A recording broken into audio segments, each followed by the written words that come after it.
begin with the technicalities. Yeah. Go ahead.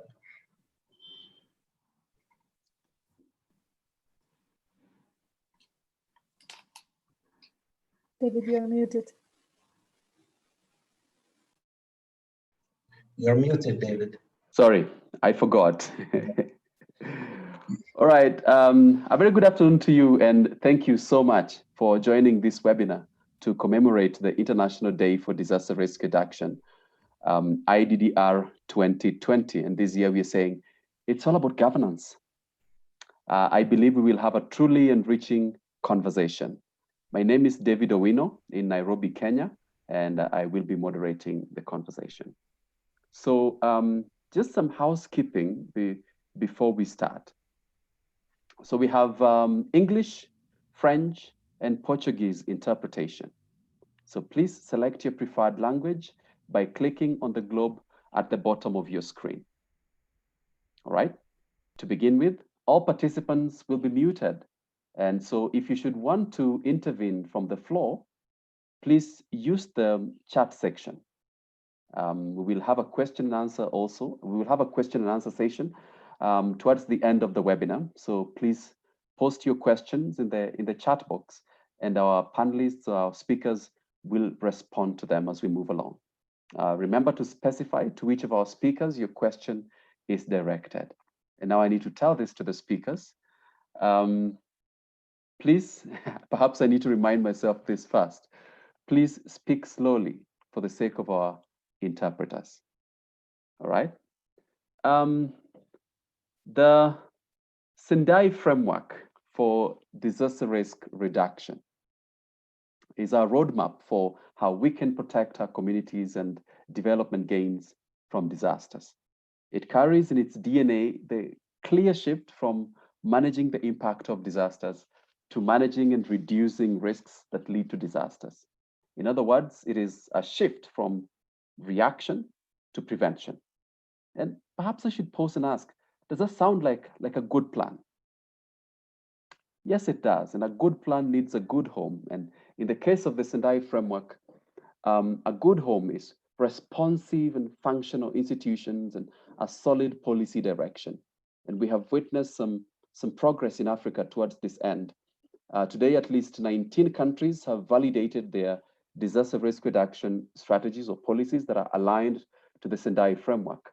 And 14 countries are in progress of developing or validating their strategies, which is commendable.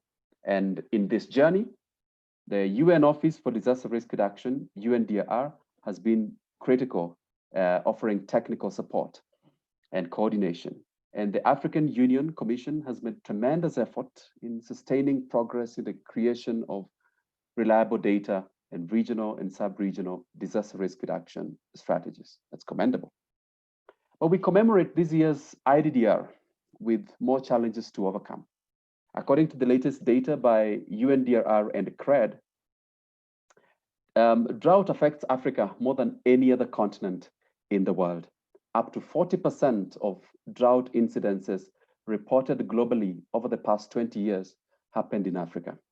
And you know from the work that you do, much better than I do, that droughts impoverish large populations and undermine the growth of nations. And the target E of the Sendai framework, which is the focus of this year's event, reminds us that we need a plan. So today we are honored to have in our midst the right individuals to speak to these issues and more. And at this point now, I want to hand over to Mr. Amjad Abashar, who's the head of UNDRR Regional Office for Africa, to please speak to us and bring the speakers who will open up the conversation. Karibu Amjad. Asante, David. Thank you very much, David. I just wanted to say a quick few words because I'm very honored actually to be cooperating with our good friends in the African Union in arranging this continental briefing. And I just wanted to remind everybody that the United Nations General Assembly has designated the 13th of October all member states, that is, designated the 13th of October as the International Day for Disaster Risk Reduction. It's really about instilling a culture of disaster risk reduction among our nations and communities. In 2016, right after the adoption of the Sendai framework, the Secretary General launched the Sendai 7 campaign to promote each of the 7 targets that are contained in the Sendai framework. This year, the 5th year of the Sendai 7 campaign, where, as you said, we'll be focusing on target E, the 5th target, which is focusing on substantially increasing the number of countries with national and local disaster risk reduction strategies. The deadline for those strategies is the end of this year, a couple of months from now, and hopefully this will serve as a stimulus to countries who have not done so to accelerate their development of national strategies and be prepared for the implementation. As you said, it's really about good disaster risk governance.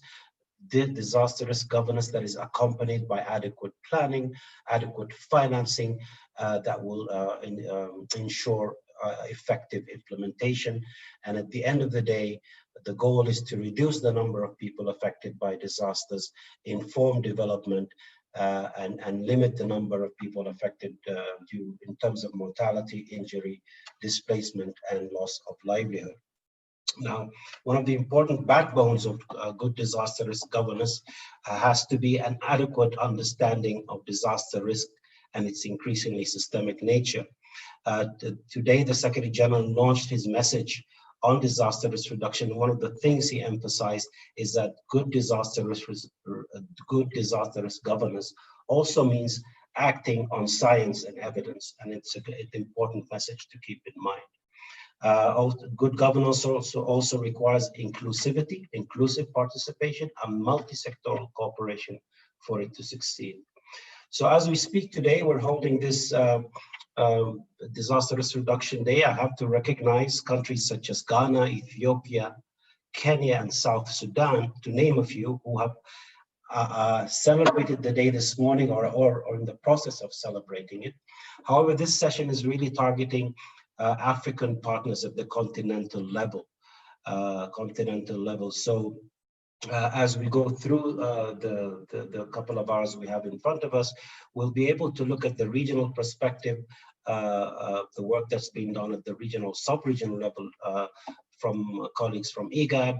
We'll also look at the national level, what's happening there from South Sudan, our distinguished speaker from there, as well as get an understanding of the local government work or the local level strategy development work as represented by the city of Cape Town in South Africa. I'm also very pleased that the IFRC is here, which has a rich experience in disaster risk governance, as well as in supporting the development of those laws that are related to it.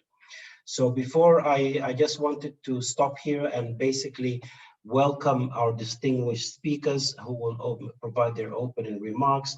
Our great friend and colleague and partner, Her Excellency Ambassador Joseph Sako, who's the Commissioner of Rural Economy and Agriculture of the African Union Commission, our #1 partner in the continent. And of course, my boss, Ms. Mami Mizituri, the Special Representative of the United Nations Secretary General for Disaster Risk Reduction. So I would like to ask them I would like to begin by asking them to give them the floor. After that, I will hand over back to you, David, to manage the second phase of the session. If I may begin by introducing Her Excellency Mami Mzuturi, the Special Representative of the United Nations Secretary General for Disaster Risk Reduction, to give us her opening remarks, and we will then move on to Her Excellency Ambassador Joseph Sako. Madam Mizuturi, you have the floor. Thank you very much, Amjad. Excellencies, ladies and gentlemen, I'm delighted to be taking part in this webinar and to welcome all of you watching and listening online. I am particularly pleased to be joined today by my sister, Ambassador Sako, who is such a strong advocate for advancing the disaster risk reduction agenda across the continent. So good to see you online, virtually. Excellency. I'm equally delighted to announce that Italy has confirmed 3 million euros for the project entitled Strengthening Early Warning Systems in Transboundary Risk Management in Africa. I'd like to thank Italy in this occasion. These funds will be used to support the African Union under Ambassador Sako's sterile leadership has been implementing activities outlined in the Africa Early Warning Roadmap. The goal is to support the expansion of multi-hazard early warning systems across the continent, and the emphasis will be very much on impact-based warnings that will trigger early action to reduce disaster losses. Drought, pandemics, floods, and storms do not recognize borders, so there is a strong focus on transboundary risk management in this project.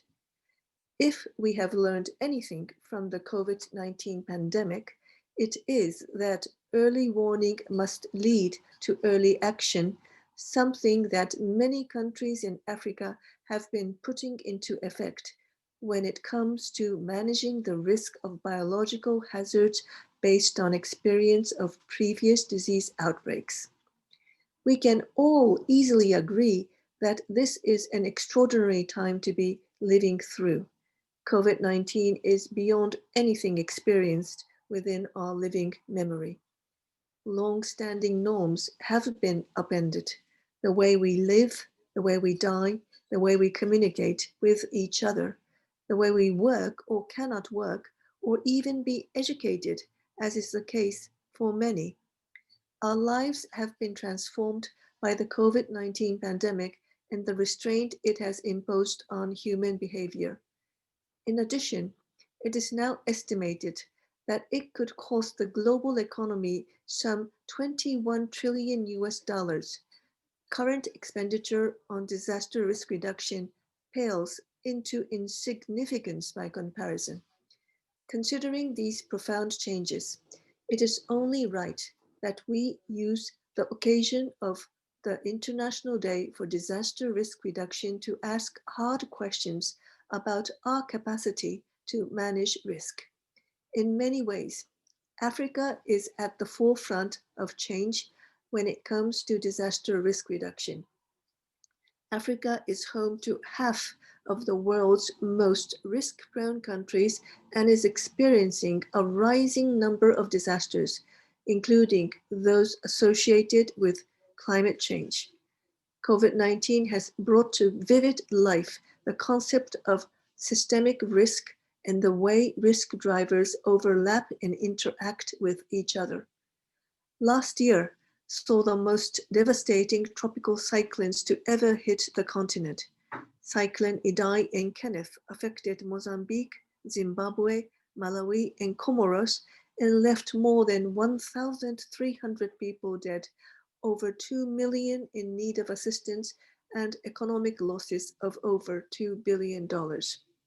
Earlier this year, as COVID-19 was gaining a foothold in Africa, floods and a desert locust infestation struck several countries in East Africa. As we speak, countries in East Africa are fighting against desert locust infestation, the worst in decades, threatening crops, food security, and the livelihoods of millions of people in the region. The pandemic has also worsened poverty levels across the region and disrupted lives in ways that were unimaginable just 12 months ago.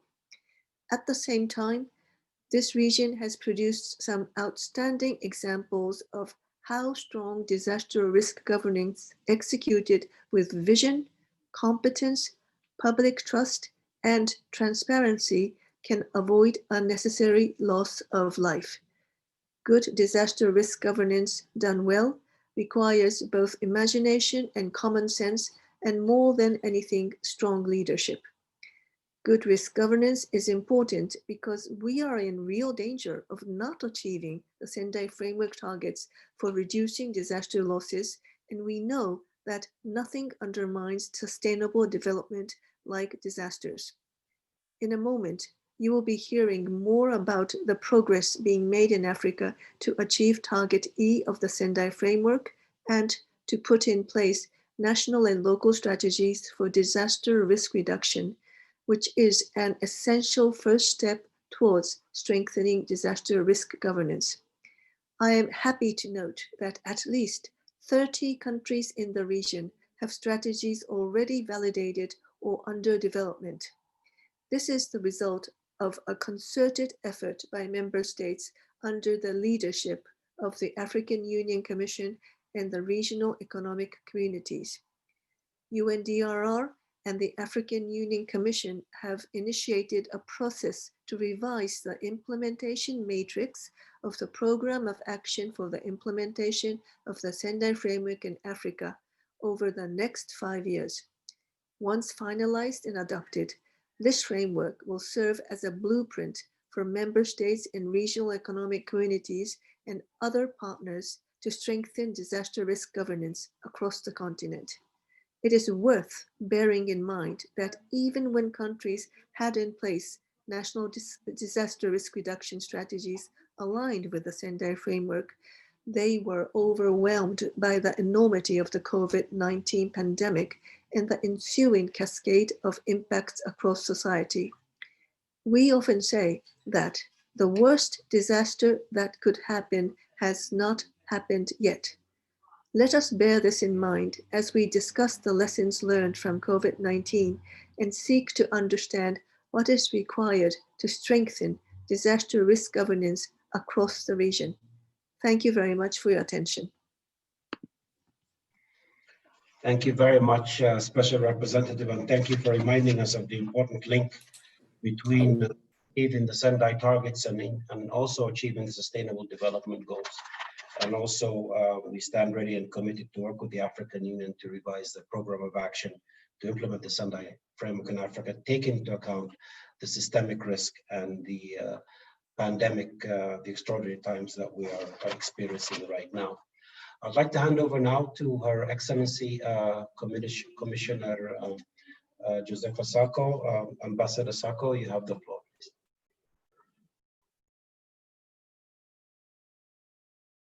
Thank you. Good afternoon, every one of you from Addis Ababa. Maybe good morning, wherever you are, or good evening.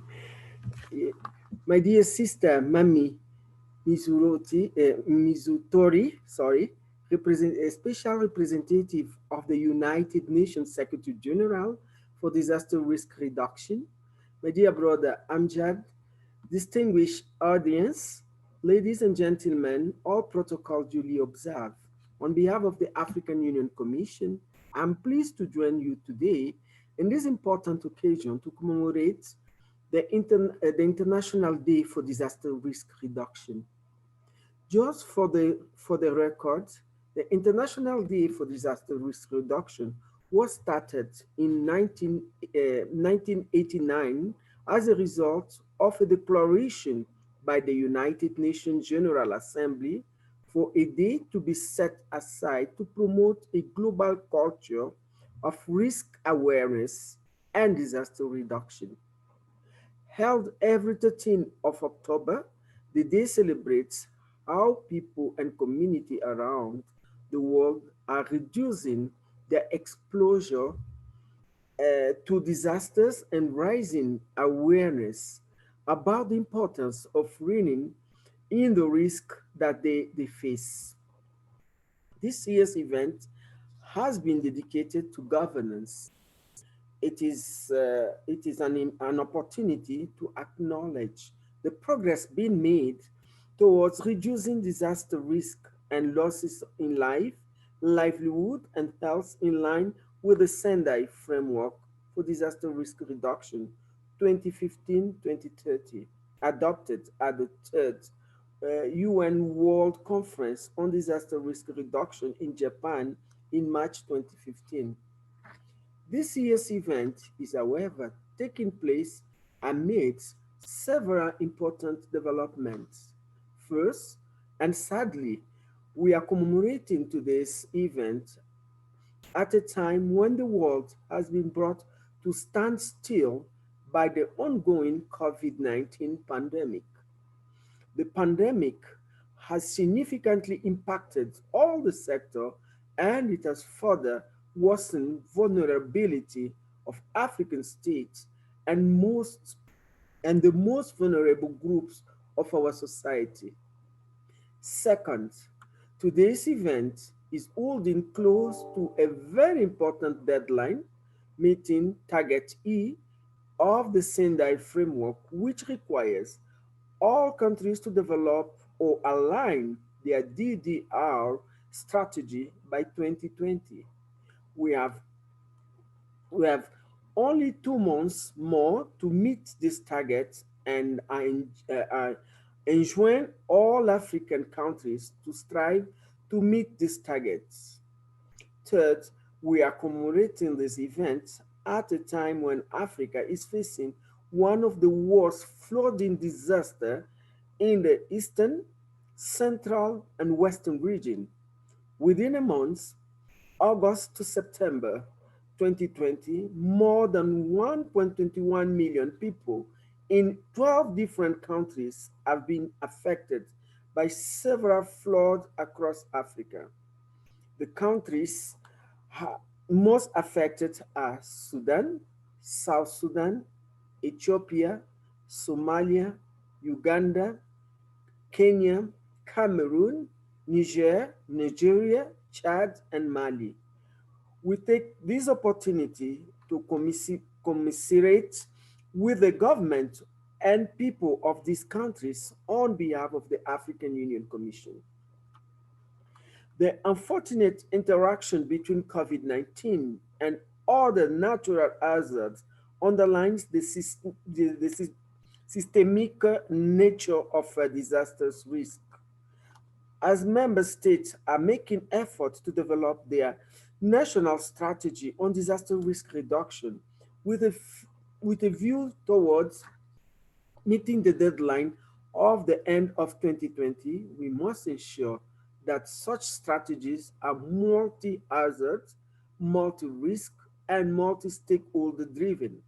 The African Union is conscious of the enormous challenges our member states are facing, including technical, mostly financial resources necessary to facilitate development of the DRR strategy. In conclusion, I wish to thank our development partner who have been supporting DRR efforts on the continent. And with this, I will take the opportunity, what my sister Mami have said. I wish to also thank the government, the Italian government, for this support.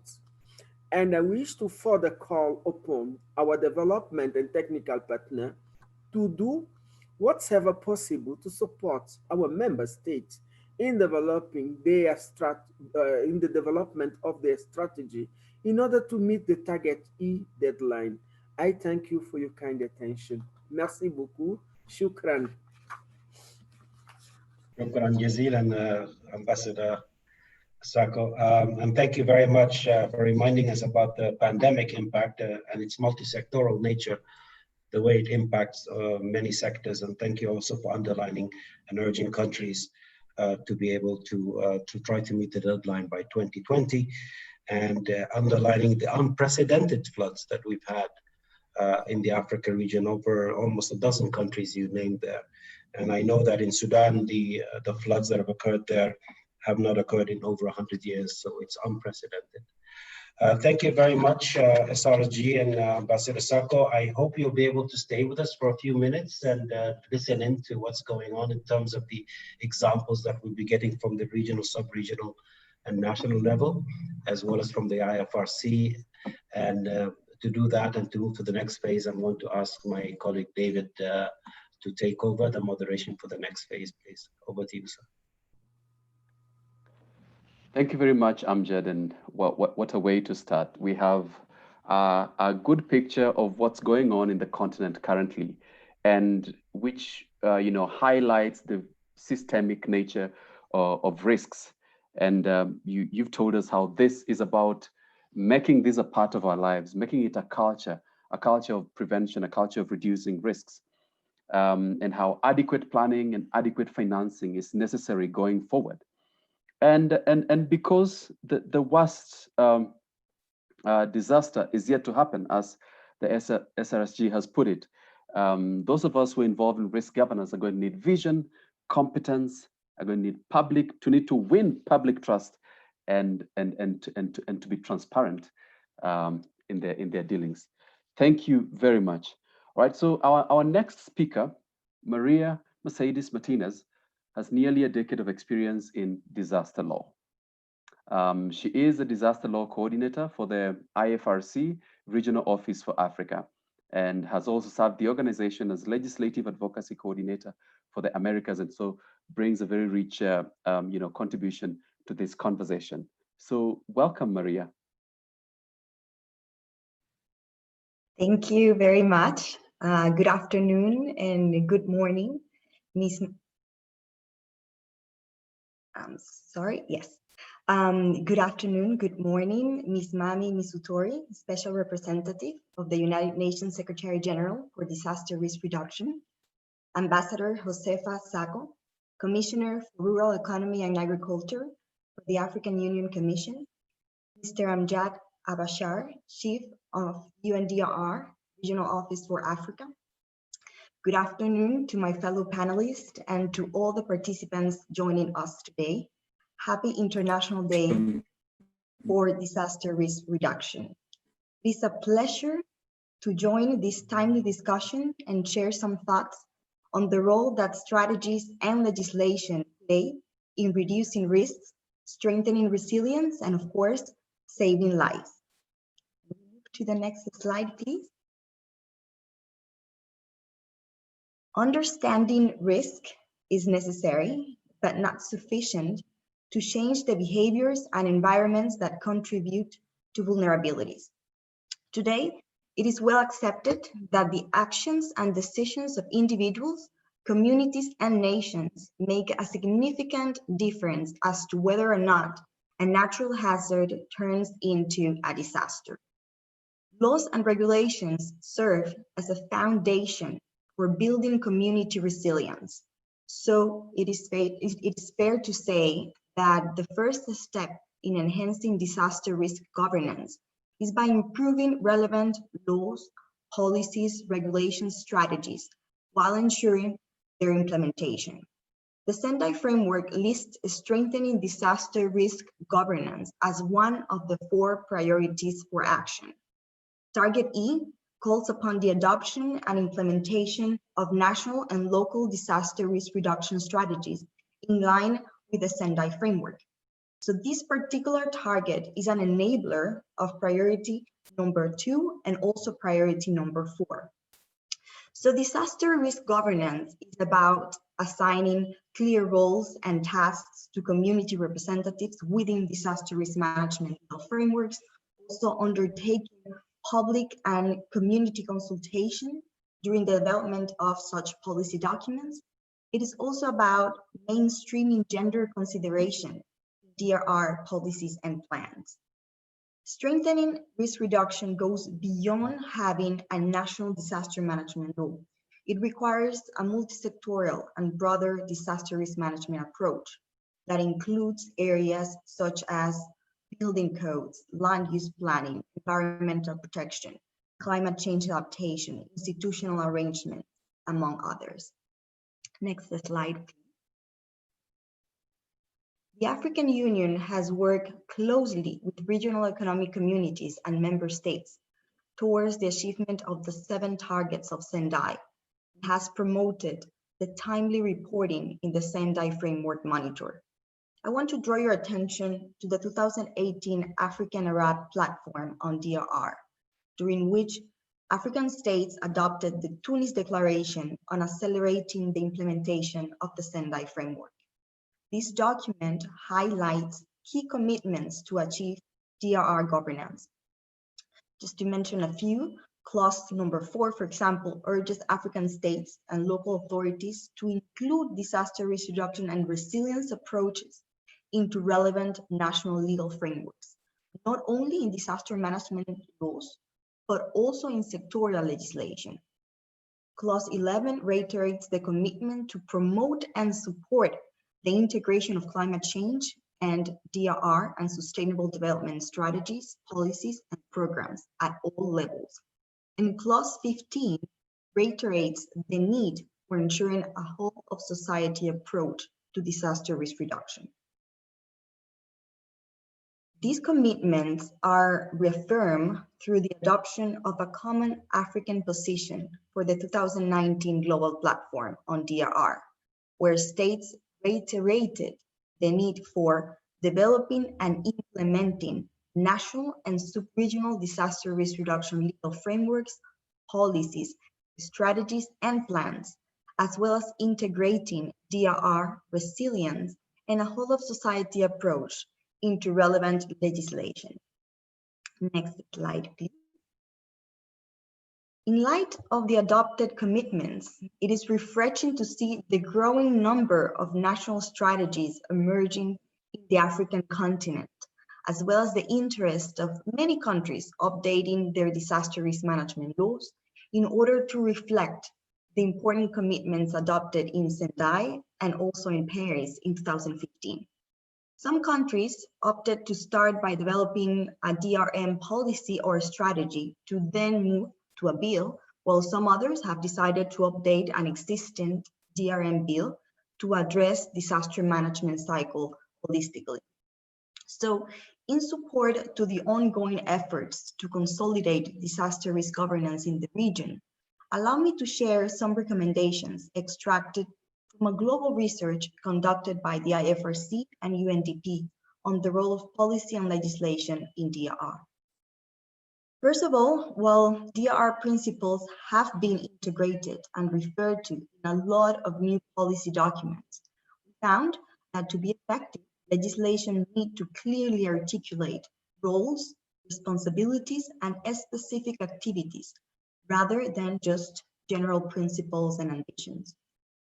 One of the biggest gaps we identified was related to funding for DRR activities, particularly to allow local governments to fulfill their responsibilities under the law. So it is essential to establish funding streams from national to local level. One of the most important findings of this research was that sectoral laws that regulate physical planning aspects of development and settlement, including building codes, land use regulations, and climate change laws, just to list a few, are the pillars for disaster risk management, as they address underlying vulnerabilities and have the potential of mainstreaming DRR. We need to make sure that DRR principles are also integrated into sectorial laws, policies, and plans. Additionally, promoting the engagement and participation of communities is decisive for strengthening resilience. Laws can mandate the representation of community members in decision-making bodies and also in the development of strategies and plans. I want to highlight the role of civil society organizations and of the Red Cross and Red Crescent national societies. Given their unique auxiliary position and local presence, they have gained expertise in disaster law, and many of them are already providing technical guidance to their governments, developing DRM strategies and laws towards a climate-smart approach that facilitates policy coherence. National societies can certainly provide valuable support in policymaking processes, dissemination, and very important data sharing for the SFM reporting. In conclusion, to achieve Target E, it is essential to connect regional, national, and local DRR and climate change adaptation strategies to guarantee that particular attention is paid to the risks and vulnerability of persons in both rural and urban settings. We must move beyond merely informing individuals of risks to more systematic and evidence-based approaches that encourage them to take action, participate in decisions that affect them, and build their own resilience. Policies and plans should be demand-driven and people-centered. It is also essential to highlight the importance of supporting inclusive approaches that address the concerns of all members in this community, including minorities and vulnerable groups. Let us not forget that gender inequality is killing women and girls in disasters. We must work towards addressing the gender and diversity of risk in strategies, plans, and legislation, making sure no one is left behind. In other words, promoting a whole of society participatory approach throughout the disaster risk management cycle. Thank you very much.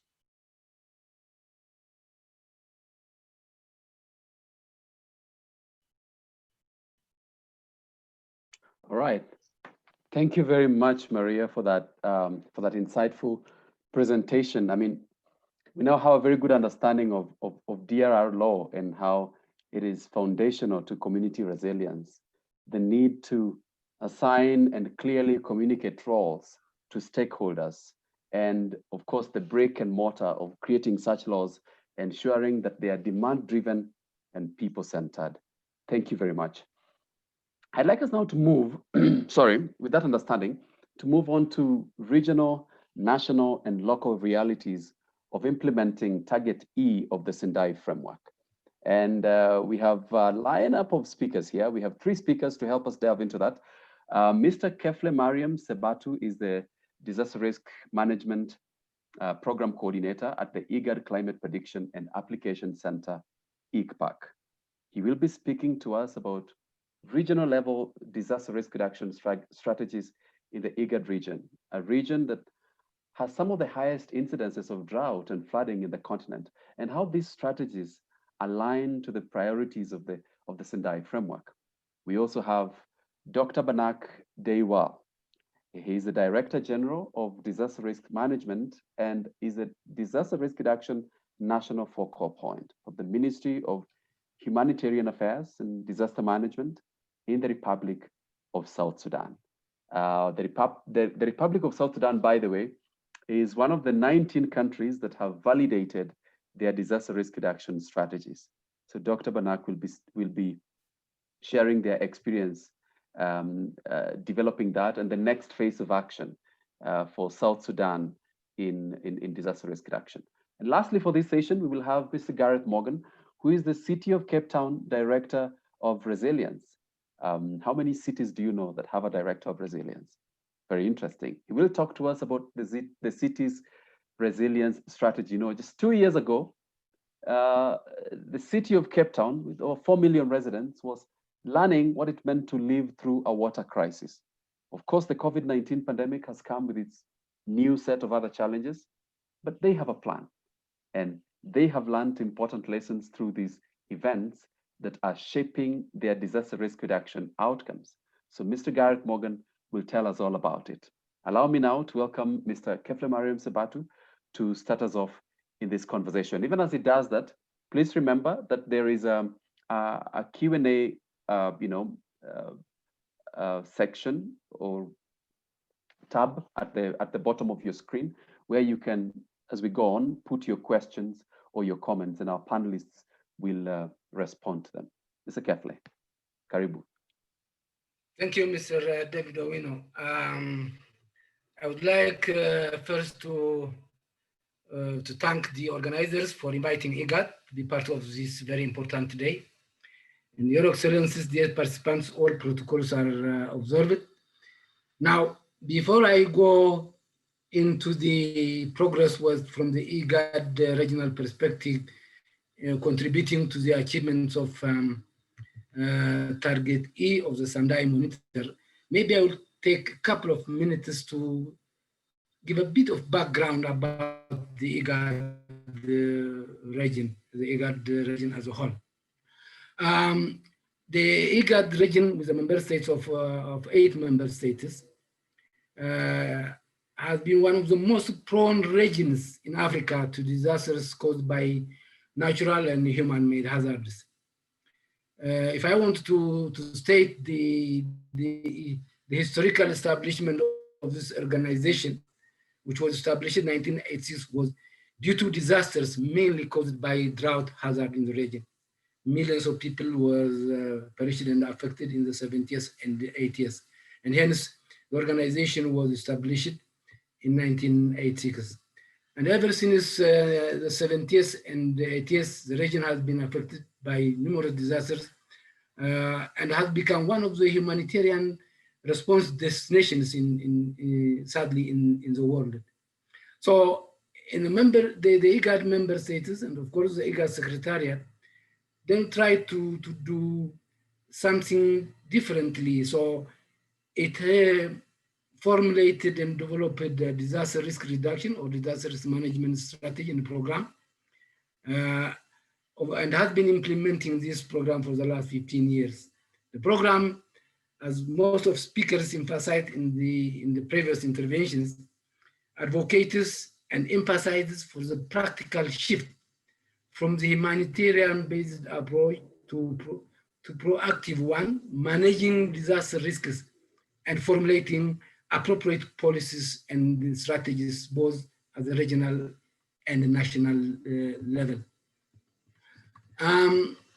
Now, as I said earlier, the IGAD region faces with different hazards that have the potential to turn into disasters, including drought, flood, pandemics, epidemics, both for human and animal, seismic and volcanic activities in the regions in the Rift Valley, and livestock diseases, landslides, pests, etc., among the many hazards that have been identified in the region who have the potential to cause the disasters. So this IGAD region has been negatively been impacted by the enormous challenges to mitigate and to respond. Now the case in point currently, at the moment that has been pointed out earlier, is the ongoing triple disaster risks resulting from the three prevailing hazards at the moment: the global pandemic, COVID-19, compounded by desert locusts, floods, and almost all member states have been affected by both the flood and desert locusts. As we speak now, in 3 or 4 member states in the IGAD region are really fighting against this surge of desert locusts happening. Now, when I want to refer briefly to mention about the flood in the region, almost all member states have been affected, and over 6 million people, starting from March, this last March, to the end of September, has been affected, and this has been 5-fold higher compared to some 5 years back. So again, our scientists, both at the global and the regional level, are also telling us there is this issue of climate variability and climate change, which will contribute to increase the frequency of disasters in the region. This, coupled with the higher level of vulnerability and the low coping capacity, will exacerbate the disaster risks. For example, the exceedance of water level in Lake Victoria, Lake Turkana in Kenya, and the warmest months that we have been experiencing in the recent years are all indications of extreme weather events that or will be impacting the region. And most of the hazards that cause disasters in the region are of hydrometeorological in nature. So this is a brief background before I said earlier, jumping into what IGAD has been trying or endeavoring or assisting to achieve target E from the regional perspective. Conscious of the Sendai framework priorities, the IGAD region at the IGAD regional level has been involved in the development of frameworks and strategies in the last few years. To mention quite few, the IGAD Disaster Risk Management Program, which was developed since under implementation series 2004, has been reviewed and aligned to Sendai priority areas. A regional strategy for flood risk management has also been formulated. Now, as I said earlier, most of the the hazards that cause disasters in the IGAD region are of hydrometeorological in nature. So a framework for integrating disaster risk management and climate change adaptation has also been developed. The last from the IGAD endeavor was as part of investment on our children, a framework to assist the member states or to guide them to mainstreaming disaster risk management and climate change adaptation in education and the school curricula was developed. And this all frameworks and strategies that I have mentioned are all validated technically by the member states at the regional level. Now, what about at the national? Maybe I can mention a little bit. We believe that the report we have for all member states, they have their own DRM strategies and policies, and most of these have been aligned to the Sendai priority areas.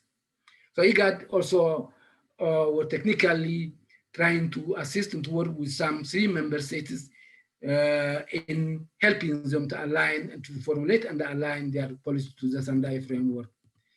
Now, as has been said earlier, we have some challenges and gaps.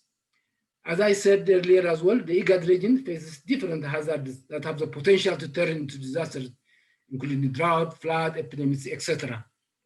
So the Secretariat is therefore currently endeavoring to establish a regional multi-hazard early warning system for early action and considers operationalization of the set up disaster risk response fund and exploring to establish a regional disaster operations center to cater for all the prevailing hazards that cause disasters in the region and link with the member states for operationalization and coordination.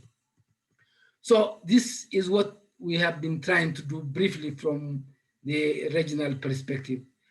As a way, before I conclude, as a way forward that we think may contribute to DRR in achieving target E of the Sendai framework is, number 1 is implement all of the above developed frameworks, and the strategies, strengthening the regional and institutional capacities of the disaster risk management institutions, both of the Secretariat and of the member states. And then this disaster has no borders. If you look now, for instance, the COVID, it has become a global. The entire globe has been affected. So it means then we need to expand our partnership in order to address the cross-border or cross-continental disasters happening and develop risk profiles for post-disaster impacts, including the displacement. In addressing the challenges, we'll try to advocate and lobby for investing in disaster risk management or disaster risk reduction to or should be considered as one of the key investments in sustainable development programs, as it enables to mitigate the negative impacts of disasters on lives and livelihoods and protect development gains. Increasing and sustaining political commitment and public awareness should be one of the priority areas. Without a sustained political commitment, especially at the decision-making level, the disaster management cannot move forward. So this could be one of our areas to emphasize in future so that we also achieve the goals of the Sendai framework.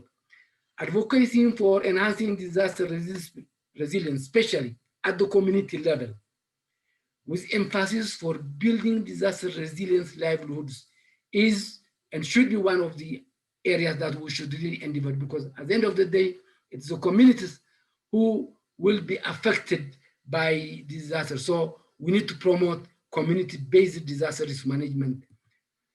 Then integration of disaster risk reduction and climate change adaptation. As I said a bit earlier, most of the disasters happening in the region of the hazards are of hydrometeorological in nature.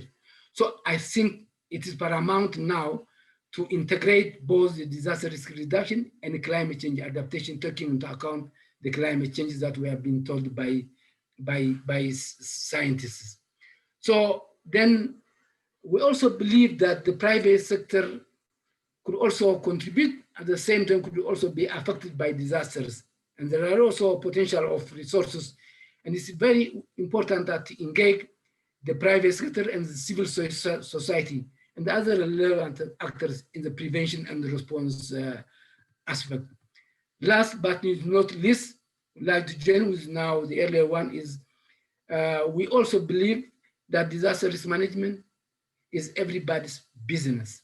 So it means we need to endeavor to work strongly and advocate for mainstreaming disaster risk reduction or disaster risk management in the relevant sectors, sectoral development policy plans and programs. I thank you for your attention. Thank you very much, Mr. Kefle, for that contribution. It is very encouraging that you have these regional strategies. You have, an early warning system coming up for the region, and including the initiative to have all these things in the learning curriculum for the children in the region. And now that you talked about, political responsibility, it would be, or political commitment, it would be very interesting to also hear how this will have a bearing on your member states, all the work that you have done in developing these strategies, how that will have a bearing on your member states. And of course, the communities, as you said, they're right where the things happen, and they need to be taken care of. And I want to invite Dr. Banak from the Republic of South Sudan. You're welcome.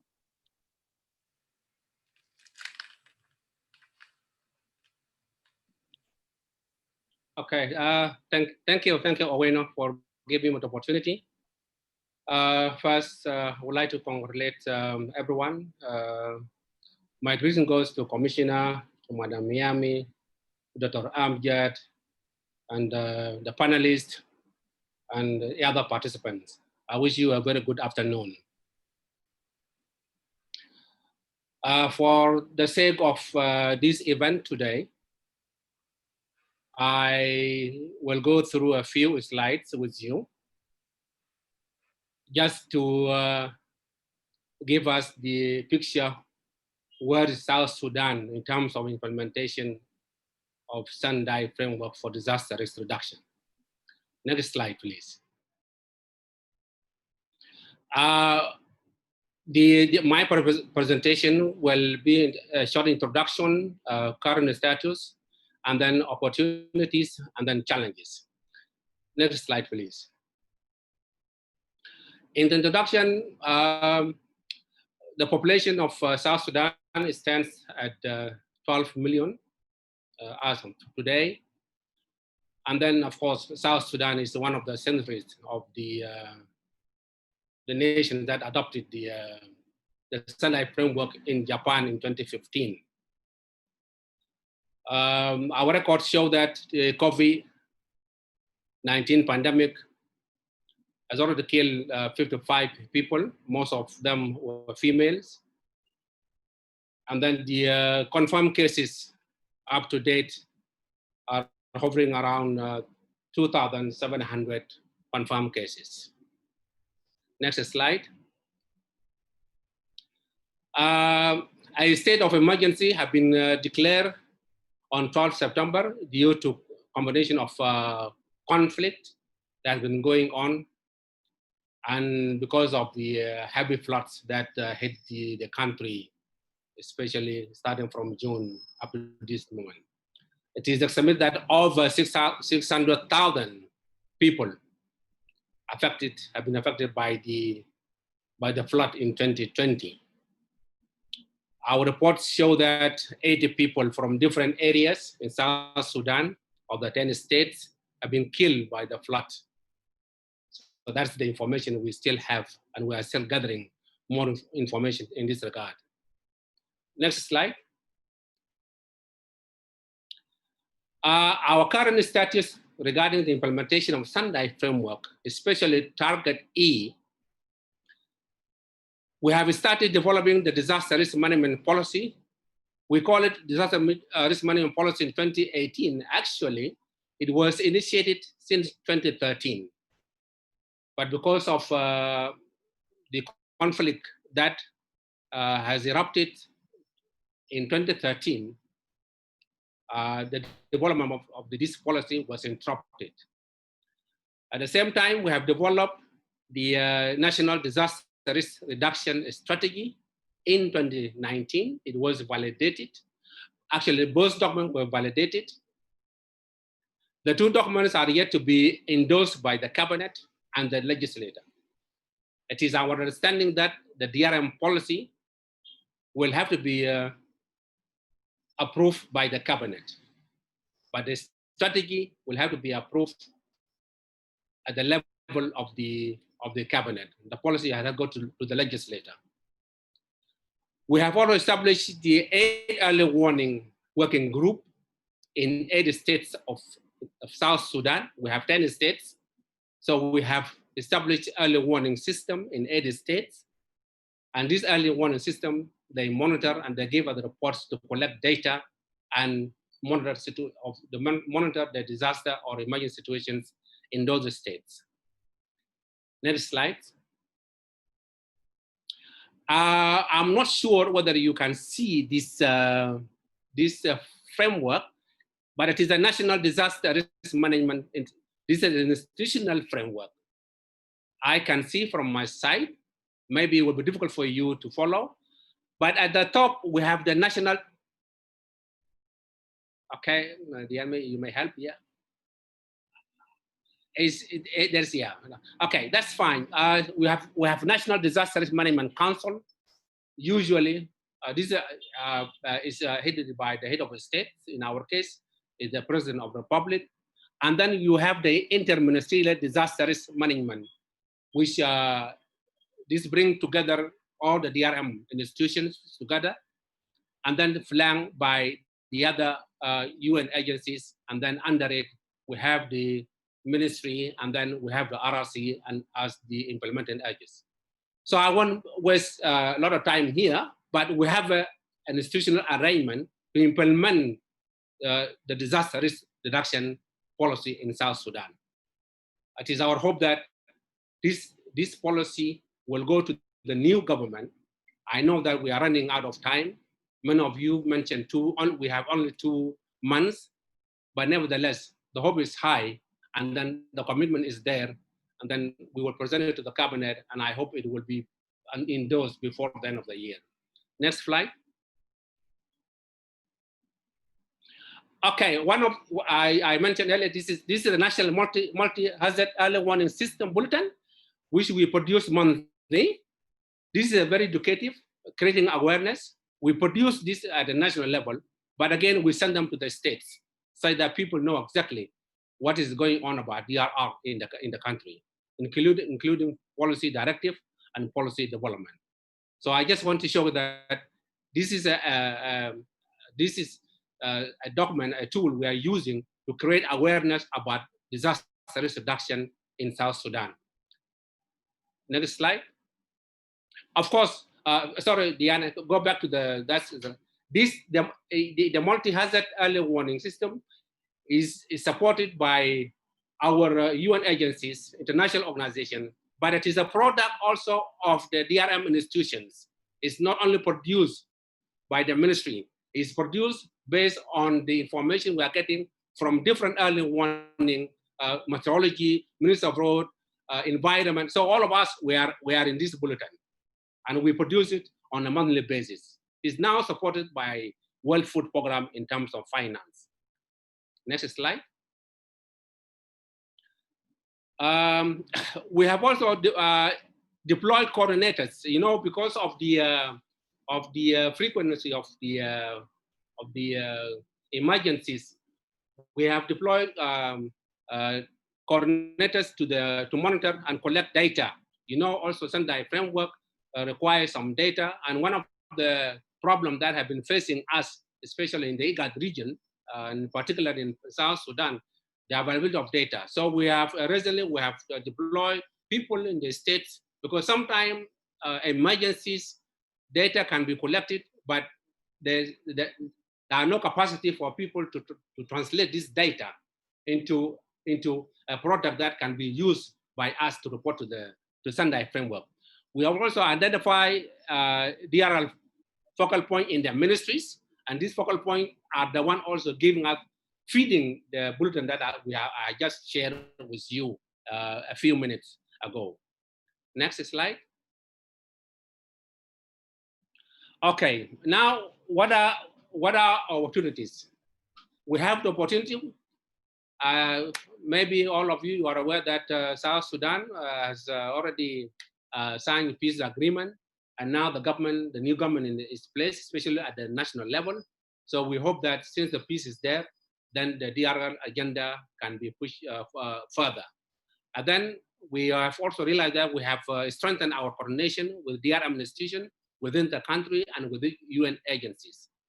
Then we have a strong linkages with African Union Commission and also with IGAD through DRM program. And by the way, the strategy I talked about before was validated with the support, with funding from the IGAD DRM program. So our thanks goes to DRM program under the leadership of my brother Kefli. Next slide. We have challenges. Yes, despite the fact that we have signed an agreement and the government is being established, we still have this political instability has hindered so many progress in terms of implementation of Sunday framework. And this political instability, the challenge was that's why the DRM policy and even the strategy have not been endorsed, because it has not been put as a priority by the government. Our priorities have been security, displacement, and then how to respond to the needs of the most vulnerable people. But now that we have stabilized a little bit, it is our hope that then this political instability will not hinder the endorsement of the policy and the strategy. The intercommunal conflict, we are aware in the region that South Sudan also was marred in the intercommunal conflict, and that's also has been a challenge. And then now the other challenge was the translation of the political commitment into reality, which means that our government, our politicians, they say yes by words that we have to adopt Sendai framework, but again when it comes to funding, then there is no funding. So that has been a challenge. Next slide. We still think that in the there is a strategic approach to disasters. Like when the flooding was declared in South Sudan, we have not received funding from the government until this time. So we are still behaving like we have to respond to disasters in the state of being proactive. So this is a thing that are addressed in the policy and the strategy, that we have to change that mentality. Okay, now the bigger challenge was that South Sudan was hit by 4 disasters in 1 year: conflict, locust, COVID-19 pandemic, and lastly now we're still on flood. This has been a very big challenge to us. And here I just want to stop for 1 second. I really appreciate the quick move that was initiated by IGAD, especially the DRM section, to launch an appeal on behalf of South Sudan to support the vulnerable people in South Sudan. Although we have not received funding yet based on that appeal, but it is our hope that days are still ahead. We may receive some support based on the appeal. Next slide. Okay, what are the next steps then? So I have underlined a few problems, but now for us to unleash those problems, to address them, I think we need to lobby the government here to endorse the DRM policy and the strategy before the end of this year. The commissioner and also Mama Miam indicated, even Dr. Amjad, that this is the end of the year, and then now for those countries that who have not yet ratified, they have to speed up. I hope South Sudan will be included in those countries by next year, or before next year, by December or next month. We will endorse the government will endorse the two documents. And then we are thinking of one of the key components of the implementation of the Sendai framework is that you have to have a national platform where this will be a pool of information where it will be easy for you to coordinate the activities and where you can get data, access to data easily. So this one, I think we'll have funding for this, and we are able to, maybe before the end of this month, we will be able to form the national DRR platform in South Sudan. And then we want to establish also the Emergency Operations Center, which is a technical center that will also analyze data of disasters or risk management or any other data that are needed to make sure that DRM policy or DRM strategy is being implemented in the country. Next slide. Okay, because we are commemorating the International Day for Disaster Risk Reduction today. Those pictures were just taken today. Thank you, Diana, and your colleague for adjusting some of them.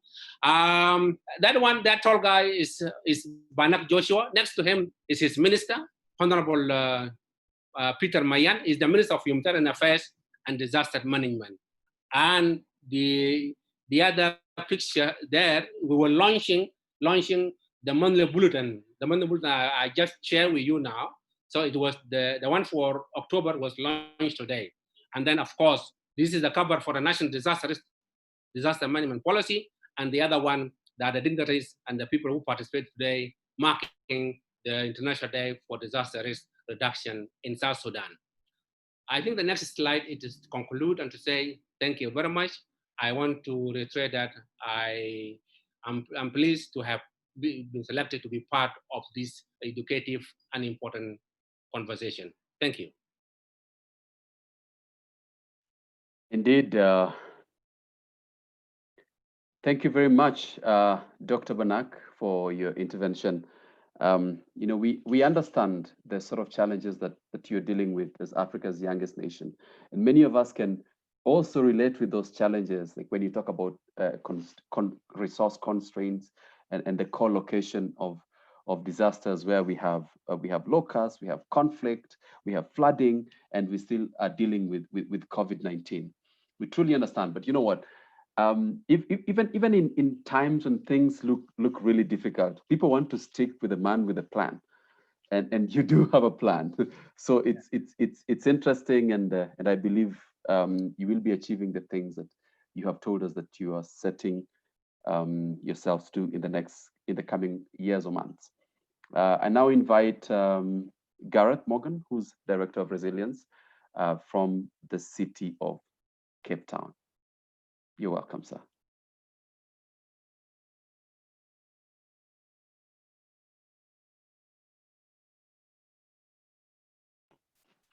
Gareth?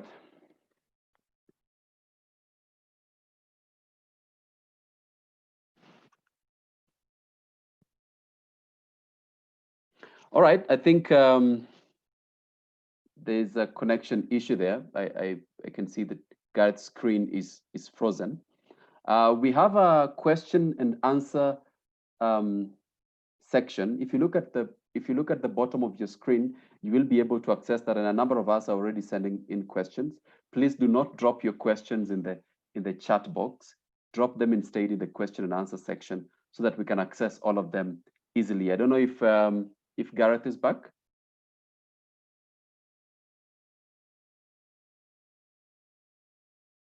Or is it me? Can you hear me? Not you. We lost him. All right, David.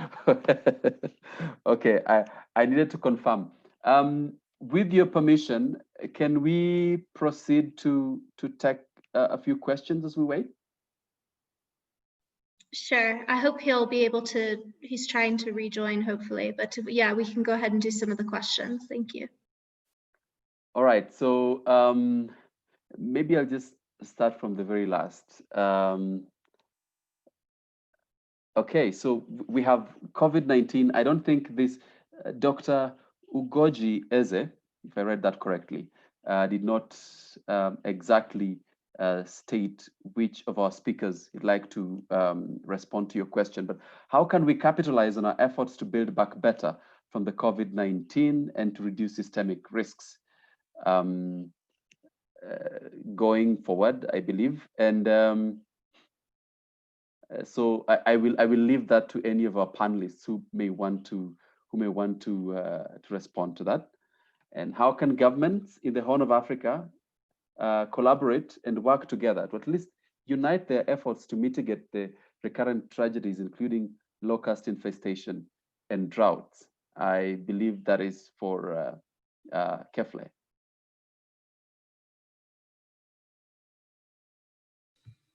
All right. Okay, David.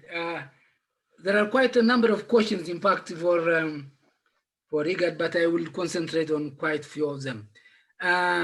One was David from you, sort of comment for the political commitments. I think I can say that there is some sort of political commitment in all the member states. The fact that all member states have developed and formulated policies, which is a policy level, the leadership level, is somehow commitment. So we need to capitalize and build up on these policies developed. One, to legislate, like my brother Banak was saying. If it's legislated, then people will be asking for accountability, and at the same time, then it will be institutionalized, and the resource will be somehow availed. So there is some sort of political commitment, but we need to capitalize and still work for its sustainability. And then on how can the Horn of Africa collaborate on desert locust? I think it's a big challenge that the IGAD region has been facing on desert locust. All member states were affected and challenged by this one. So now, one is they have to strengthen their national capacities in order to, for now and for future. Second, there is a regional organization called Desert Locust Cooperation for East Africa. I think this institution has to be recognized and fully owned. Of course, it is owned by the member states and well resources so that it can capacitate and coordinate the regional response. Last, on this desert locust, information sharing among member states is very vital, so that before the locusts migrate to the other neighboring countries, they should really share so that the countries can also prepare to do something in terms of combating the drought. This can what I can think of. They're also about how can the drought disasters in the region could be monitored. Well, just point of information, in our earlier IGAD, we try to map the most prevailing hazard, physically map the most prone areas in all the member states in the region. This was a decision-making or policy level tool, so that the policy makers are aware where this physically in their respective countries, this drought-prone area is there, so that they can consider development endeavor to respond before it becomes a disaster. The other is I think, as I said earlier, also you mentioned, David, in the summary of my presentation, is most important is the community-based disaster risk management. We should really address this issue. One, make the communities aware of the disasters, especially the climate changes happening every now and then, the variability, so that develop an appropriate policy to diversify their livelihood rather than only mainly on one aspect, so that they can also diversify their livelihood incomes. The other issue is there is a climate outlook forum. Every 3 months, the IGAD Climate Prediction and Application Center comes out with predictions for the next 3 months.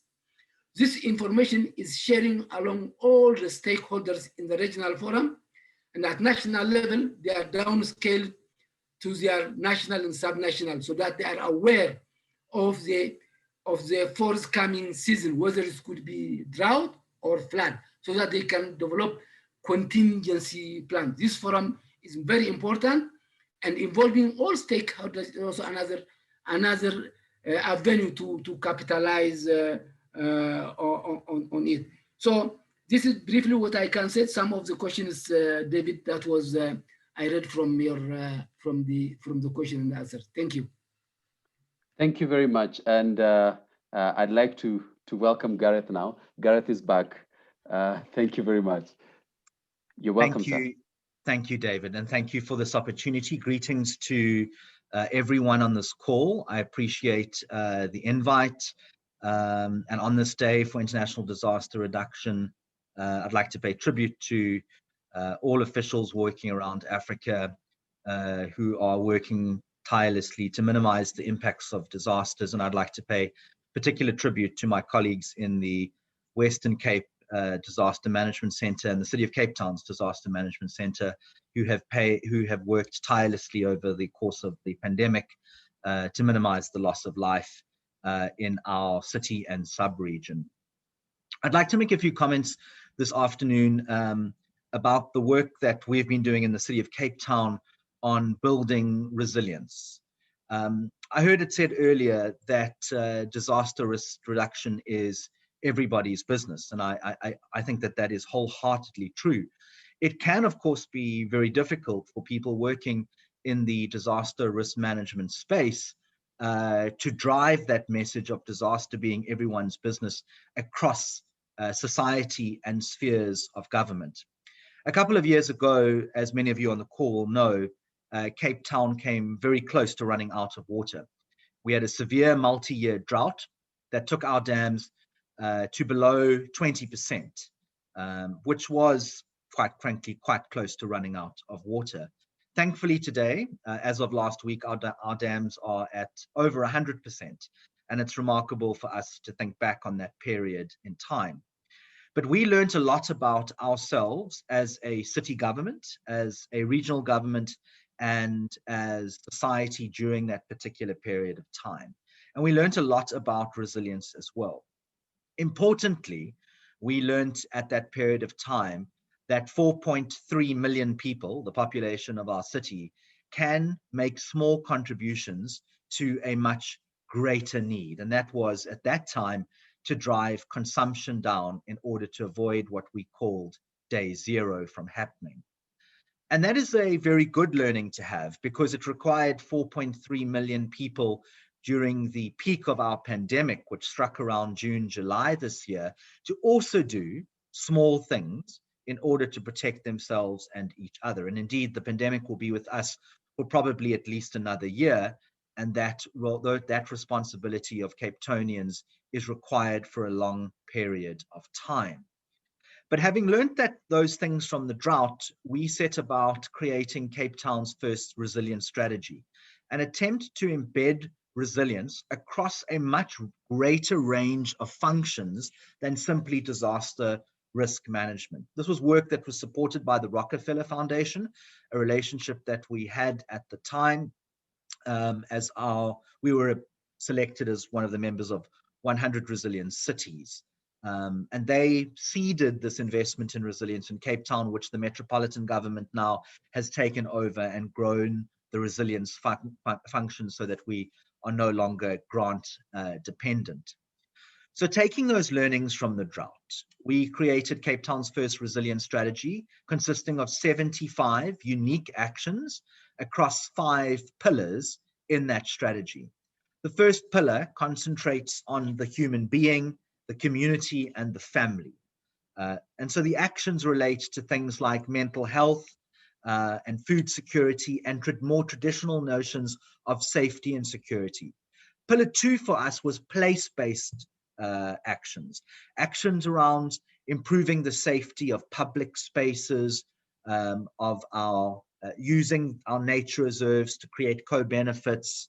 A lot of them had quite a significant climate focus, but also a number of actions related to our informal settlements, which are areas of significant vulnerability in our city. Pillar 3 related to the economy. Our economy was severely tested during the drought, as it has been during the pandemic. And so the actions here are around things, for example, like business retention and expansion. There's some actions on the green economy, for example, as well. Pillar 4 was around being a shock-ready city, growing those actions in society so that our people can be more regularly ready for a range of different shock events that may occur. So things like our action on women and girls resilience, an action with a strong gender focus, an action which we're currently developing on a neighborhood resilience assessment, where ordinary street committees or community watchers can assess the relative strengths and weaknesses of their own neighborhoods. And then pillar 5, which is perhaps the most relevant pillar for today's topic on governance, is our pillar which is called collaborative forward-looking city government, which tries to institutionalize the behaviors and actions that are required in decision-making in order to build a more resilient city. And when we hit the pandemic in approximately March this year, we had to lean quite specifically on this pillar of our resilience strategy, the ones around process and the ones around data and the ones around decision-making. Because of course, the resilience strategy is not meant to be a hazard plan. Our colleagues in our Disaster Risk Management Center have 24 hazard plans, which respond to the 24 most likely hazard events in Cape Town. The resilience strategy's benefit, of course, is trying to build responses in advance of shock events. But as we started to plan for the pandemic response, we had to lean very, very heavily on that pillar 5. And what are some of those actions in our pillar 5, which we used then and which we are now using particularly as we grow out of the pandemic and prepare for a much wider range of shocks? To name but a few, screening for resilience in our long-term capital planning.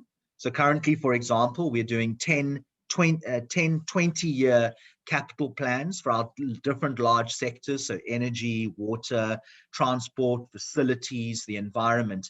And it's about ensuring that, of course, not only do we look at the resilience of the plans themselves, but we understand the interconnectivity of these plans against each other. Another action, for example, is our new attempts to build resilience into the project conceptualization stage of any particular capital project.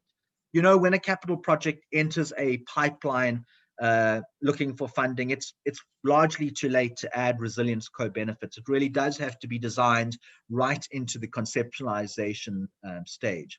We have other actions which we're currently building out on integrating resilience into traditional risk management. There's actions on reflective learning. An interesting action we're building out at the moment, which we've been running in pilot form for 2 years, is building the adaptive management capabilities of our officials across the metropolitan government.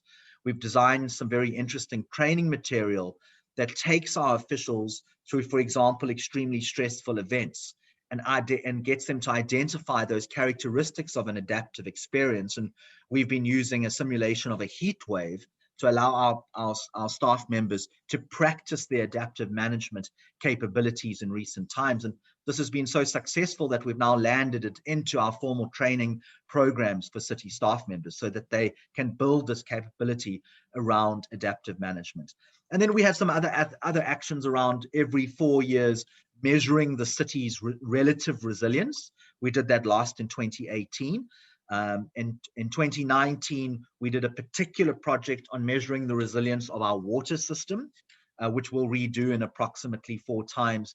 And we've also built a capability around measuring the relative resilience of individual communities using a vulnerability index, which we have now spatialized and which we in fact used intently during the COVID response in order to direct the actions of our line function departments into areas of particular vulnerability, place and space, where, for example, people would be at higher risk of contracting COVID-19.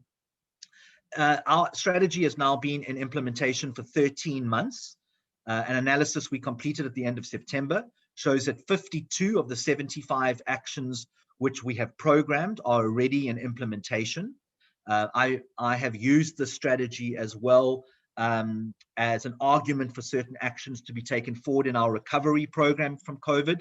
And so a further 20 have been included in our recovery program. There is some overlap between those two, but I'm confident that by the middle of 2022, 58 of the 75 actions in the resilience strategy for Cape Town will be in implementation. And at that stage, there'll be a further 2 years of implementation to top it up to the 75. What's unique about these actions, I've spoken in detail about those in Pillar 5, the governance and process ones, is that in the other pillars as well, the actions we're designing have multiple co-benefits. In other words, they are appropriate for building resilience against any number of shock events that may hit a city. Around obviously investing in, for example, place and space, and investing in individual human beings and communities, because we don't know for sure what those next shock events will be, and building a general strength in society is vitally important. In closing, one of the things that we have, which we are now taking forward in Cape Town is, and this is something that the city manager has requested us to do in the resilience department, is much like we've built a capability in a training program around adaptive management. We are also now going to be building training programs around some of the other skills and capabilities that ordinary city officials need to cope and to work in an environment that, of course, is increasingly uncertain. So not just focusing on disaster risk management officials. And so some of those things are a capability of reflective learning. That is the ability to look at something that has happened, to learn from it intently, and to program it into a future response. The second one is an improved capability in scenario planning, being able to imagine multiple different futures and to understand where you are in those scenarios. So, for example, in the COVID recovery program, the Resilience Department has built 4 scenarios for recovery, which are now being used across the city in order to understand where we are relative to our recovery. I've said adaptive management already. The fourth one is system mapping, the ability to be able to look at a whole system, understand the moving parts, the component parts, and the intersections. So, for example, we've done some very intense mapping of our water system in the last year, understanding everything from source to end user and the multiple disruptions that could potentially hit parts of that system, which would create disruption across. And during COVID, we've also completed a system mapping of the food system in Cape Town in order to understand how different shocks can impact parts of the food system and create multiple vulnerabilities. So we're trying to build a capability around systems mapping as well. The other capability is stress testing, that ability to be able to, once you have a plan in process, to be able to test it against multiple scenarios. We use that particularly in our water planning. So we've built out from the drought and we're committed to building another 300 megaliters of water production a day. And some of that already is in production, but we constantly have to stress test these planning parameters and these commitments against, are we doing enough against, for example, the prospect of another severe drought? And then the last one is something I've mentioned already as well, is integrating resilience into project conceptualization. So not everyone necessarily looks at their project as a disaster risk reduction project, but there is a much greater possibility of looking at any capital project in a city and asking the practitioners of that project to say, is this particular capital project able to sustain a range of shocks, or is it a capital project that is directly intended to mitigate the impacts of a particular shock? So, for example, a flood defense or a coastal defense and the like. We're still in the early stages of this, but these are some of the capabilities that we tend to grow. And the important point I want to make is we're trying to focus on all senior city officials and to grow a cohort of young officials through the system that are able to deal in this complex, uncertain world, which is going to be increasingly struck by a much greater range of shock events. So that is a kind of summary of where our resilience strategy is at the moment. It's fully in implementation, only after 13 months. We have excellent support from our city manager, and we've created very, very good networks. The COVID response has been an incredible opportunity for city departments to come together across a range of different functions. And indeed, that has operated across governments as well, with us and our regional government. And I think from a concept, the resilience concept after the drought, and now as we navigate the final stages of COVID, is no longer a contested concept anymore. And the point I want to leave you as well is it is a very, very useful mechanism to drive disaster risk reduction into a much wider range of city processes and decision-making and capital planning. And I urge a lot more of our colleagues to start obviously using resilience as a way to infiltrate, for lack of a better word, a much larger array of city functions. Thank you very much for this opportunity. Thank you very much, Gareth. I think that is quite comprehensive, and it's a clear indication that we cannot stop at just having strategies. It needs a plan. It needs action. It needs collaboration. It needs involvement of all actors. So thank you very much. I think you're in a very good place to answer one of the questions that had been asked earlier when you dropped, and that had to do with how can nations take advantage of the recovery from COVID-19 and make that the basis for a more resilient future. And even as you prepare to ask that, to answer that, let me read one more question, which is meant for Amjad. What international support do African countries need in terms of capacity, knowledge, access to latest science and technology, and financing instruments to develop and implement multi-hazard and multi-sectoral disaster risk reduction strategies that also include climate change and pandemic risks? All right, so maybe we can start with you, Amjad. I can see.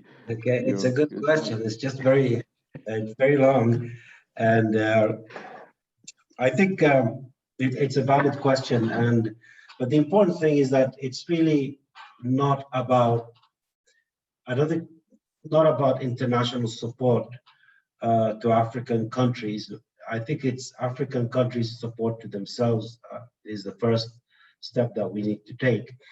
And I think it's a valid question in the sense about what we're talking about today on the International Day for Disaster Risk Reduction, and the fact that before we approach contributors or international partners to support our disaster risk reduction efforts, it is within our capacity and knowledge to be able to establish the mechanisms and the strategies, such as the disaster risk reduction strategies first, and make them quite clear, because I think that attracts the donor, that attracts the international support when you have solid, sound plans that require implementation. I think the support we'll need at the implementation level. I think our friend Gareth mentioned how they've done these strategies and how they've done these, use the Rockefeller 100 Cities initiative to actually move into implementation.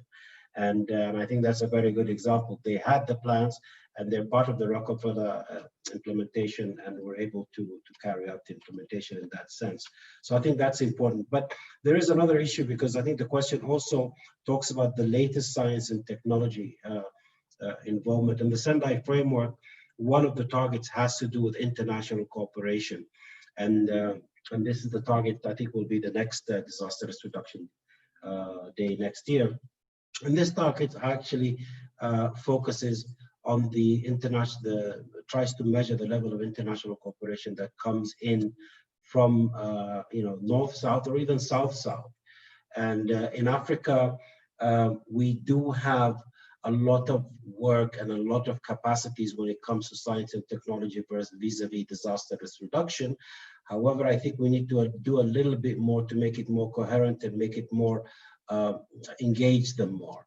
The African Union has done a good job in establishing the African STAG, which is the Science and Technology Advisory Group, and it's comprised of a number of scientists, some coming from the Peri U network, which is science and technology universities, a number of 12 universities who are offering their services to provide science and technology support specifically for disaster risk reduction. So this is, we have the resources here, and many of them can actually be met within our capacities, within the African capacities, and they also bring in the traditional knowledge that we need and the local knowledge that we need here. Following, once we have those strategies sound and in place, and I think then we can go to soliciting and inviting international support from outside of the continent. So it's a long answer, but I'll stop there for now. Thank you.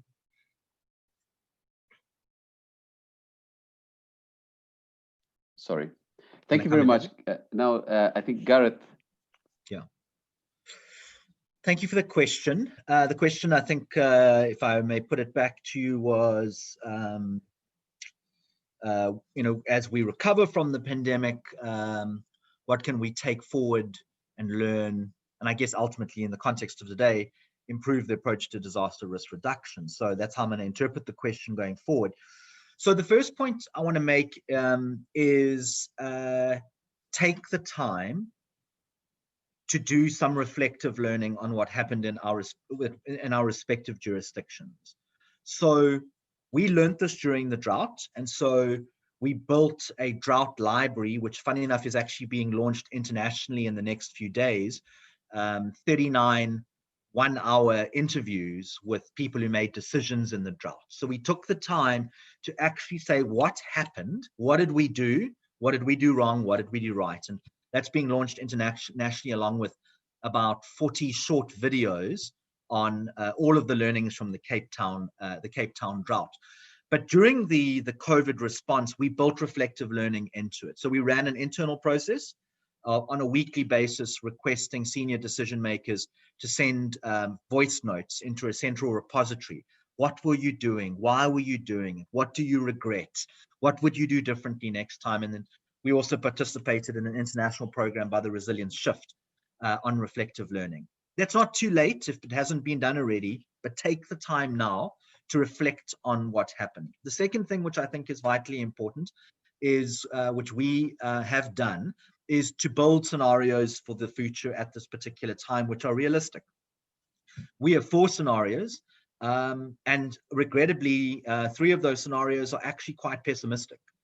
In Cape Town, we don't believe we'll return to anywhere like the economic growth we had in 2019 until 2024, which shows you how extreme the impacts of this pandemic have been on our society, and I suspect on many of the societies of everyone else. So build realistic scenarios is vitally important.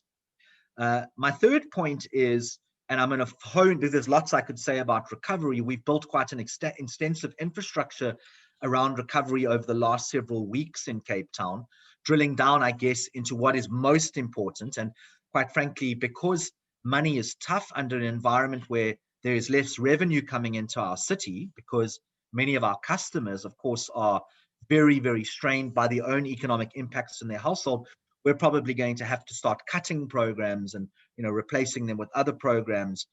So I guess the third lesson is there are some hard choices along the way. But the point I want to maybe use and drive here, which we have thought deeply about, is if this wasn't the best opportunity to drive forward the importance and necessity of the disaster system and disaster risk reduction and disaster response, then what possibly is?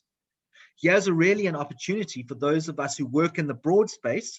I don't work in our disaster center, but I work peripherally on the sides of it, supporting it in many, many ways.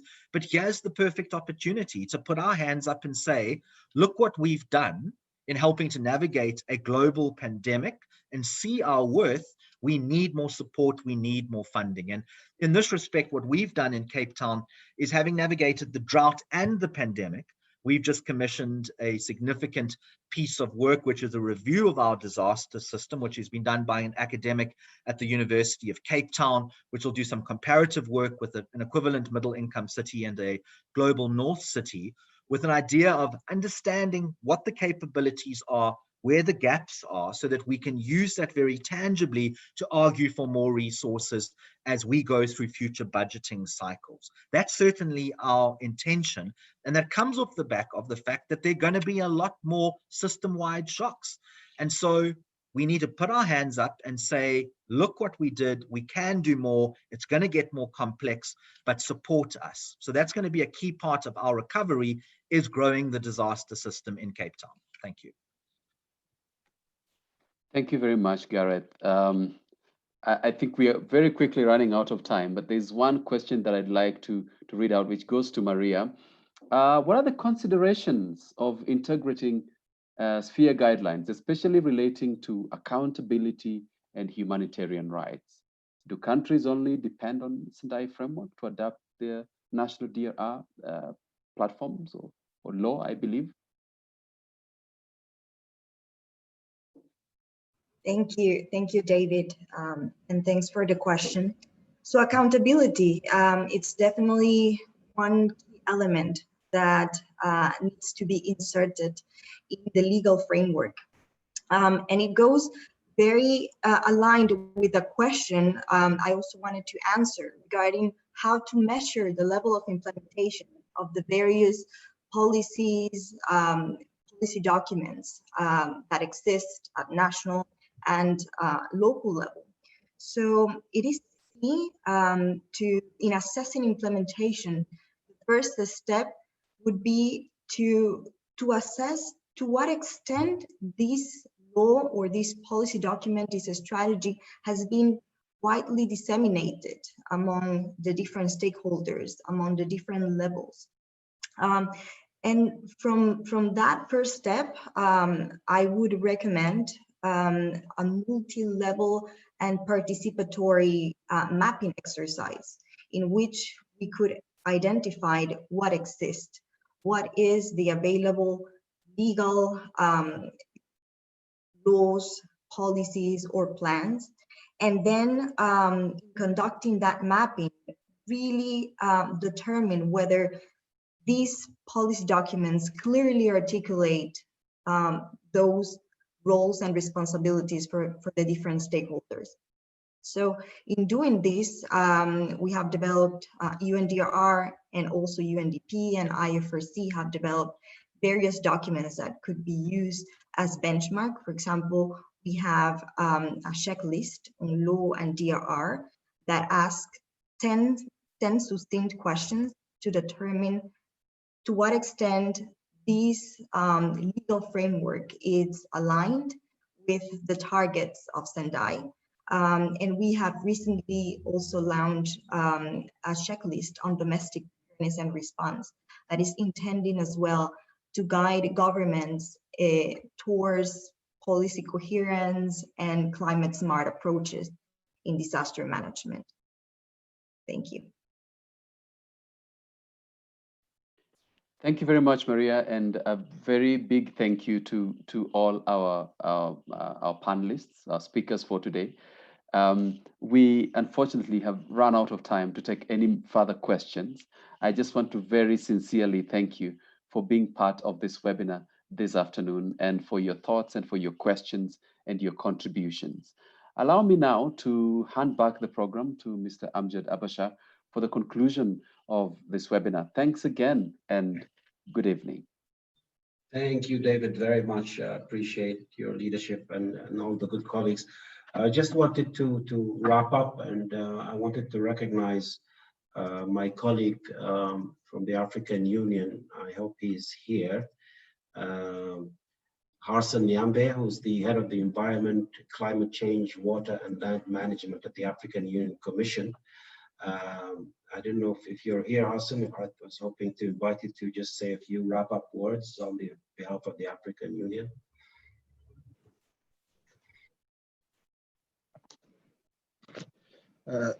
Thank you, Amjad, for the floor, and allow me to thank you and to thank all the panelists who actually provided quite insightful information. And basically, based on my listening, I could hear that they actually stress the importance of the Sendai framework as one avenue that can move us from the point of response to that of prevention. But on top of that, of course, the issues of early warning was also highlighted as one of the means that can be able to help us to plan better in terms of disaster risk reduction. And of course, they highlighted also a number of challenges that we are facing as a continent, but also most importantly, the fact that disasters are actually preventing us from the realization of Agenda 2063 as well as the SDGs. And it's also important actually to mention the fact that those who spoke on legislation or policies, they actually indicated that those are the foundation actually for preventing disasters and also for making sure that other elements that are quite important are also brought on board, such as gender, as well as making sure that all stakeholders are given the platform to be able to participate. It is also important to note that the private sector has also a role to play, as highlighted by South Sudan. And it is actually also critical to strengthen national coordination so that there's some kind of leadership provided in addressing issues of disaster risk reduction. And for urban resilience, we have also been told that planning as well as capacity building at all levels is of paramount importance. And actually, as the African Union Commission, I should indicate that we have already started our work, of course, in collaboration with the UN DRR as usual, our strategic partner in this area, to support member states in aligning their policies to the Sendai framework. And we'll actually continue doing that. But also quite critical is the fact that we are positioning DRR in Africa's frameworks for building back better or looking into the post-COVID-19 frameworks that we are actually elaborating. So basically, that's the summary that I can provide, and thank you very much for the platform. Thank you very much, Harrison. I appreciate it very much, and I'm sure the other presenters and participants appreciate it.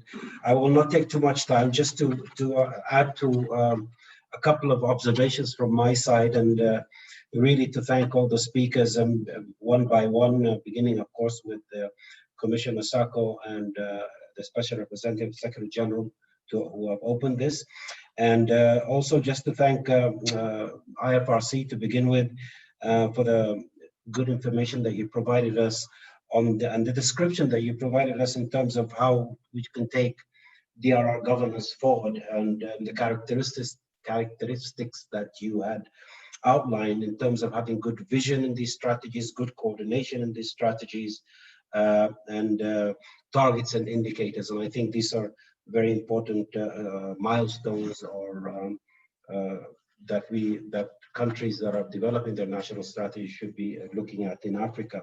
I was especially struck by the importance of, when you spoke about laws and the importance of linking disaster risk reduction laws to climate change laws. And I think that's an area that doesn't come up very much, and we only think about it in terms of strategies, but it's great to also nail it down by linking disaster risk reduction strategies, laws with climate change laws. That's very much appreciated.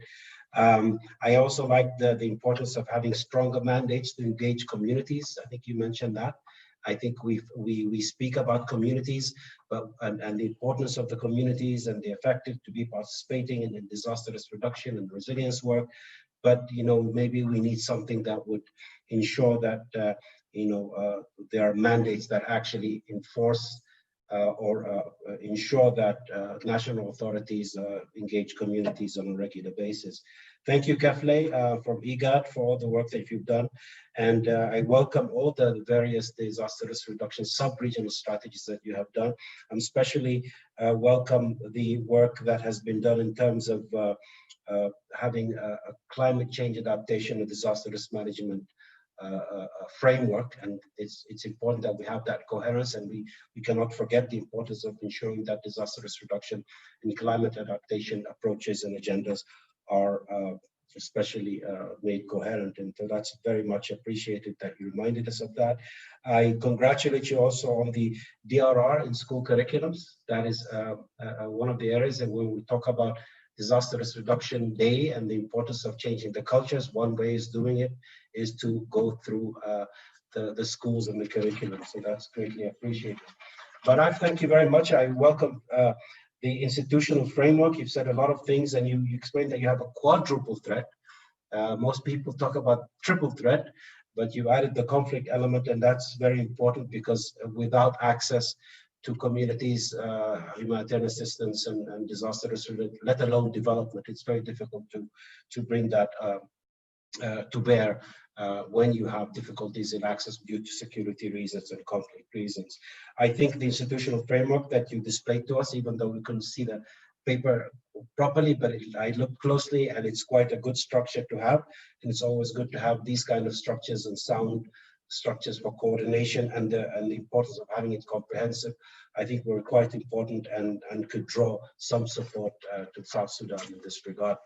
Gareth, thank you so much. It's a pleasure, and I've learned a lot from what's happening in Cape Town City and the 75 actions and the 5 pillars. It's such.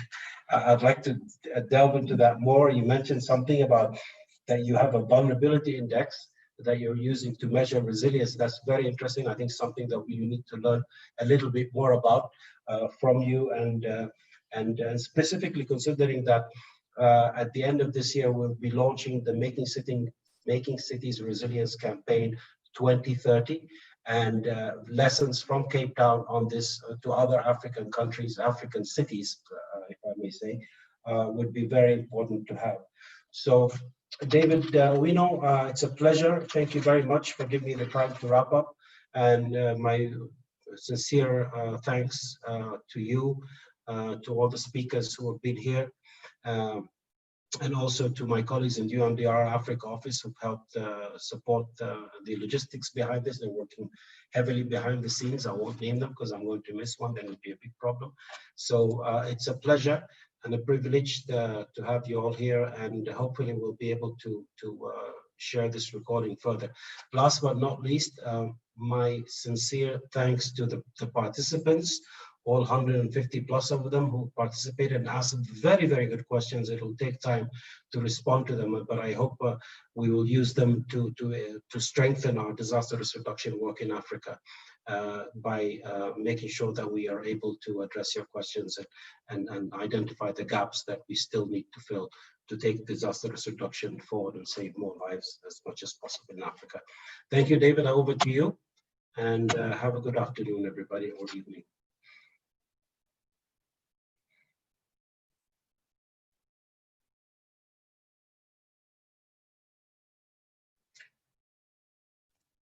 Thank you, everyone, and have a good evening. Okay, thank you. Goodbye, everybody. Thank you very much for your time. It's a pleasure. Goodbye, Dr. Amjad.